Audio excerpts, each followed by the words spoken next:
Welcome to the Real Estate Espresso Podcast, your morning shot of what's new in the world of real estate investing. I'm your host, Victor Menashe. This is the weekend edition where we interview notable people from the world of real estate investing. Today is no exception. We've got a great guest, in fact, two great guests. But first, a quick thank you to our sponsor. One of the most valuable skills is learning how to sell. And I don't mean sales in the context of manipulation or any of those sleazy sales techniques. I'm talking about the old-fashioned art of bringing value to customers. I'd like you to attend How to Win Funds and Influence People. This is hosted by Russell Gray from the Real Estate Guys radio show. Coming up on June 28th and 29th in Dallas, Texas, this is a must-attend event. If you've not attended before, you definitely want to make it there. For more information, go to realestateguysradio.com/events. That's realestateguysradio.com/events. We are back here on the weekend edition. We interview notable people from the world of real estate investing, all the way from Kansas City. Welcome to the show, Justin and Keisha Brooks. Thanks for having us. Great to have you both here. We've got to know each other over the last several years, and I know you're in a bunch of different asset classes, everything from assisted living to multifamily. But before we jump into talking about real estate, why don't you give us a little bit of your backstory, how you got into the world of investing? Yeah, so it's a really interesting story. We got into real estate investing. It actually started when I was in the military. I was in the U.S. Navy for 5 years. I was on board 2 aircraft carriers. During my time in the Navy, I ran across a guy who asked me if I had ever read The Little Purple Book. I think we all know what that book is, Robert Kiyosaki's Rich Dad, Poor Dad. Long story short, I went to the exchange that day. I bought it. I went out on deployment like 2 weeks later, and I read the whole book on deployment, and ever since then I was hooked. Yes. And so for me, I wasn't quite convinced yet. At that time, I was still getting my degree. I initially set out to get my degree in forensic science. And I actually, while we were in Daytona, I got accepted to their law enforcement academy. So that was my path. I was so gung-ho about doing the career. Justin had to do some convincing with me to actually take the leap once we got back to Kansas City and invest in our first duplex. That was like our first property. And I still wasn't convinced because I was gung-ho about, having my own thing here. And so finally, a few years ago, I had this big event happen where my father passed away. And fast forward to Justin and I finally going to the goals retreat with the real estate guys, Create Your Future, and us kind of aligning our goals together and figuring out exactly what we needed to do. And that's when the light bulb kind of went off. And as the year went on, we finally got on the same path.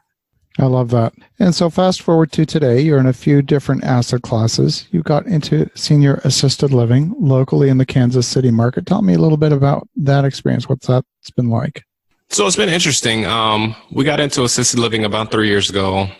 We had a lot of ups and downs, a lot of learning curves. And I think essentially what we realized, this was one of our first major developments. We realized everything takes longer and costs more than what you projected. Also, being a developer yourself, you can relate to that. It's one of those situations where I didn't exactly realize everything that went into it, but fortunate enough for me, I'm very conservative in everything that I do, as far as, especially when it comes to finances. So when I run pro formas, I'm very conservative about how I run the pro formas, and it allowed enough runway for us to make mistakes along the way and not end our development project without any money. So I think one of the biggest takeaways was that. And then second is the fact that as real estate investors, we're business owners too. And so I always come to a real estate deal with the idea that business first, real estate second, because if you don't have the business systems in place to run a successful real estate business, you won't be able to sustain that success. We see a lot of flippers who get on that flipping train and they flip a whole bunch of houses. And I don't necessarily consider flipping a true real estate investor, but it's a business owner. And so they get on this flipping train and they can never get off this flipping treadmill and they can never get off because they haven't set up the proper systems to get them out of their business, working on their business versus working in their business. Right. Yeah, that makes so much sense. So you talked about taking more of a business approach. You want to expand on that a little bit? Yeah, absolutely. So I think one of the 3 things that we are always talking about, and I'll let Keisha kind of answer the 3 things. Right. So we talk about One of the three things, the first thing is organizing that system like Justin stated. So building the right team, acquiring the right talent, recruiting the right people. We briefly talked about this also. I remember, Victor, where you talked about the person that you don't have to necessarily know about everything. Yeah. And then second is lead gen. So I think lead generation is vital for every business. If you are not able to generate leads as a real estate investor, if you're not able to generate new leads for new properties, if you're not able to generate new buyers for new properties, if you're not able to generate interest, lead generation is a core component to just about everything in business. Ken McElroy talked about how sales solves all problems. Sales solves all problems. Lead generation helps you get that sale. So to me, lead generation dovetails right into that. And then the other thing, the last thing, number three, we said organization systems for your team. We said lead generation. And then number three is budgeting. I think it's key to have a strong budget in place. If you don't have that budget in place, you won't know how to hire and recruit and retain the right talent. And if you don't have that ability, then you can't effectively lead gen, because not everybody's a great lead genner. Everybody is not effective at going out there and marketing themselves. That's right. You don't have to be talented at everything. Mm-hmm. But if you don't know what system or what talent to recruit, then you can't effectively lead gen. And if you can't recruit talent and lead gen, you won't have a budget to do the former two. So I think it all starts with, I did it actually out of order on purpose. I think it starts with budgeting. If you have a correct budget in place, you can do the other two things very successfully as a real estate investor and as a business owner. Right. Correct. I love it. If you fast forward over the next couple of years, what's in your pipeline? I like that question. You want to start, Keisha? That's something that oftentimes we are living in the moment, living in the now. There's a couple of things expanding with our business, that being, coaching and development, and then also as continuing with the podcast. Right. 5 years from now, you'll be the sum total of the people you meet and the books you read. That was a quote by Charlie Tremendous Jones. And so in living in the moment, we are always looking to meet and expand the people we're in our network. Yes. We're always looking to expand our education by reading great books, studying great material.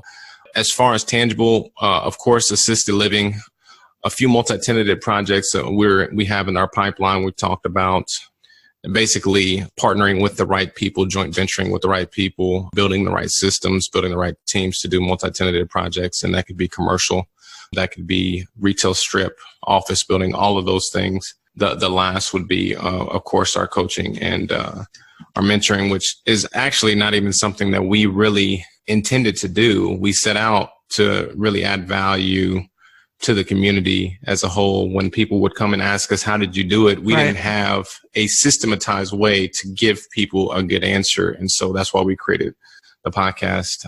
And then also why we are now implementing some kind of system to coach people, especially business owners and real estate investors, through the business processes, kind of like what Michael Gerber talks about in the E-Myth. Right.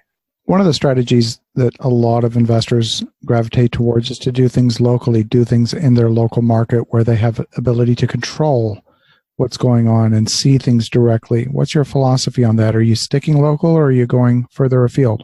That's a really good question. Yeah. So I think that's a very good question. No, we don't believe in sticking local. We believe living where you want to live and investing where the numbers make sense. It's been our philosophy since day one. And since Keisha and I came into alignment, which is a story in and of itself, which we don't have time for today, that was one of the things we built our model off of. How can we go into any market with a laptop, an internet connection, and a cell phone and be successful? We don't have a local mindset. I think, having met with you several years ago and all the hundreds of other people that we have met in our tribe and in our circles, it's allowed us to expand our mindset past just staying local, where we quote unquote have control, because there's really no such thing as true control, I don't believe. Right, exactly. And there's a couple of things too that we've learned to do throughout the years that has helped us with that. One of those things is simply automating everything, building the back door to our systems so that way we can function wherever we are. That has truly helped us. Because I feel like when you only build in your backyard, you limit yourself to only that place. And there's 7 billion people that you can touch in this world. Yeah. And you can't do it just in one spot. That leaves you stagnant. And the market is growing in many different places. And why don't you give us a little bit of info about your podcast? Oh, thank you. Real Life Real Equity podcast is a podcast focused on the realities behind entrepreneurship. Our goal when we set out was to really highlight the grind, the sometimes mundane, the sometimes boring, sometimes laborious, unsexy parts of entrepreneurship. We wanted to give a glimpse into what it means to be a real entrepreneur versus the social media version where everybody's flying G5s and driving Lamborghinis and taking luxury vacations. So our mission is to help educate and inspire by giving the tools and tips and strategies, but it's also to give the reality behind entrepreneurship as a whole. And so we do that by interviewing great guests like yourself and a host of other guests who are in the trenches daily, actively doing the thing, eating their own cooking, living the life that they're portraying on not only social media, but actually giving the wisdom behind what it took to get them to their quote unquote social media status. Right, exactly. I love it. Well, if folks want to get in touch, what's the best way? If you want to get in touch with us, give us a shout, info@realliferealequity.com. That's info@realliferealequity.com. And just for your audience, we would absolutely love to give your audience something valuable because we've always been taught add value where we can. So Keisha's the #1 best-selling author. And then I'm also a #1 best-selling author. Keisha, give them your book title and I'll give them mine. Yes. So the book is Desire, Discipline, and Determination. And that's lessons from both thought leaders. And mine is Resilience, Turning Your Setback into a Comeback.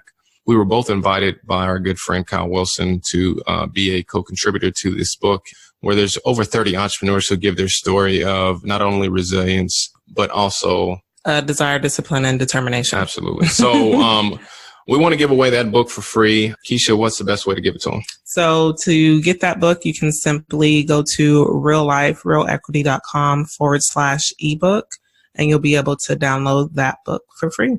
That's terrific. For the listeners at home, definitely reach out to Keisha and Justin at realliferealequity.com or have a listen to their podcast at the Real Life Real Equity podcast. In the meantime, have an awesome rest of your weekend. Go make some great things happen, and we'll talk to you again tomorrow.